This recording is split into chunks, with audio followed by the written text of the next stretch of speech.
We are looking at how to pronounce these weird and more confusing names from anatomy and medical terms. Stay tuned. In British English it is said as ureters, U-re-ters, stress on the second syllable.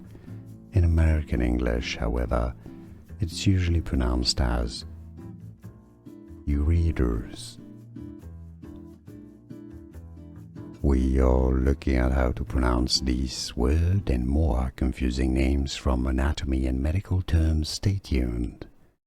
In British English it is said as ureters, U-re-ters, stress on the second syllable.